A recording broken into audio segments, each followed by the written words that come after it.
নমস্কার বন্ধুরা, গল্পে ইতিহাস চ্যানেলে সকলকে স্বাগত জানিয়ে শুরু করতে চলেছি আজকের নতুন ভিডিওটি। মা দুর্গার বাহন সিংহ, কার্তিকের বাহন ময়ূর, মা লক্ষ্মীর বাহন পেঁচা, ঠিক একইভাবে গণেশের বাহন ইঁদুর। কিন্তু কেন গণেশের বাহন ইঁদুর তা কি জানেন? কেন বিঘ্নহর্তা গণেশ নিজের বাহন হিসেবে ছোট্ট একটি মূষককে নির্বাচন করলেন? তার নেপথ্যে রয়েছে দুটি পৌরাণিক কাহিনী। মনে করা হয় গণেশের বাহন ইঁদুর নাকি গজমুখ নামক এক অসুর, যাকে গণেশ জব্দ করেন। আবার আরেকটি কাহিনী মতে ক্রঞ্চ নামক গন্ধর্ব গণেশের বাহন।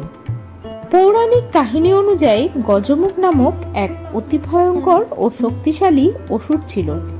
নিজেকে শক্তিশালী করে তুলতে গজমুখ শিবের উপাসনা শুরু করে। স্বর্গ ও মর্তের রাজা হওয়াই ছিল তার আসল উদ্দেশ্য। বহু বছর ধরে ধ্যান করার পর একদিন দেবাদিদেব মহাদেব তাকে দর্শন দেন। তারপর ভগবান শিবের বরে প্রবল শক্তিশালী হয়ে ওঠে গজমুখ। শক্তিশালী গজমুখ দেবতাদের ওপর আক্রমণ শুরু করে। তার অত্যাচারে দেবতারা অতিষ্ঠ হয়ে ওঠে। মহাদেব, ব্রহ্মা ও বিষ্ণু এবং গণেশকে বাদ দিয়ে বাকি সব দেবী দেবতাদের বশে আনতে চেয়েছিল এই গজমুখ। সমস্ত দেবতারা এরপর দেবাদিদেব মহাদেবের শরণাপন্ন হন। মহাদেব তখন গজমুখকে জব্দ করতে পাঠান গণেশকে। গণেশের সঙ্গে গজমুখের প্রবল যুদ্ধ হয়। ঘায়েল হলেও পরাজয় স্বীকার করে না গজমুখ। সে ইঁদুরের রূপ ধারণ করে লুকিয়ে পড়ে এবং সুযোগ বুঝে গণেশের ওপর হামলা করে। গজমুখ গণেশের কাছে গেলেই তিনি লাফিয়ে ইঁদুররূপী গজমুখের উপর বসে পড়েন। তারপর গজমুখকে আজীবনের জন্য ইঁদুরে রূপান্তরিত করে দেয়। গজমুখ এরপর নিজের ভুল বুঝতে পারে। তারপর থেকে ইঁদুররূপী গজমুখ গণেশের পরম ভক্ত হয়ে যায়। আরেকটি পৌরাণিক কাহিনী অনুসারে স্বর্গের ইন্দ্রের সভায় গান গেয়ে সকলের মনোরঞ্জন করতেন ক্রঞ্চ নামক এক গন্ধর্ব। বরাবরই তার সঙ্গীত প্রতিভা নিয়ে ভীষণ অহংকার ছিল তার মনে। একদিন ঋষি বামদেব এসে উপস্থিত হন ইন্দ্রপুরীর সেই সভায়। শুধু উপস্থিতি হলেন না, সেখানে তার বেসুরো গলায় গান গাইতে শুরু করেন। আর সেই গান শুনেই ভরা সভায় হেসে ওঠেন ক্রঞ্চ। অমন আচরণ দেখে রীতিমতো ক্রোধান্বিত হয়ে পড়েন বামদেব এবং ক্রঞ্চকে ইঁদুর হওয়ার অভিশাপ দেন। তিনি বলেন, কোনোদিনও গান আর গাইতে পারবেন না এই অহংকারী গন্ধর্ব।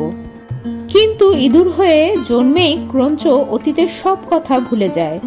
প্রথমেই তিনি উপস্থিত হন পরাশর মুনির কুটিরে। সেখানে গিয়ে বিশাল এক দানবের রূপ ধারণ করে তছনছ করে দিতে থাকেন ঋষির আশ্রম। ইঁদুররূপী সেই রাক্ষসের উৎপাতে অতিষ্ঠ হয়ে ওঠেন আশ্রমবাসী। এমনকি আশেপাশের আশ্রমেও হানা দেয় সেই ভয়ঙ্কর ইঁদুর।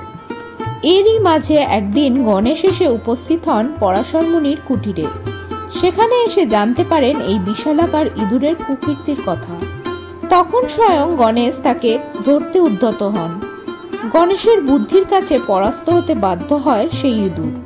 গণেশকে দেখে ক্রঞ্চর আগের কথা সব মনে পড়ে যায়। নিজের পরিচয় দিয়ে তার অভিশাপের সব কথা খুলে বলেন। আরও বলেন, ঋষি বামদেব বলেছিলেন যে স্বয়ং গণপতি যদি তাকে তার বাহন করেন তবেই ঘুচবে তার সমস্ত দুঃখ। একথা শুনে গণেশের মনেও দয়া জাগে। তিনি ইঁদুররূপী ক্রঞ্চকে নিজের বাহন রূপে আশ্রয় দেন। আর সেই থেকেই সিদ্ধিদাতা গণেশের বাহন হিসেবে পূজিত হয়ে আসছে মুশিকো। তাহলে বন্ধুরা, ভিডিওটি কেমন লাগলো তা অবশ্যই কমেন্টস করে জানাতে ভুলবেন না।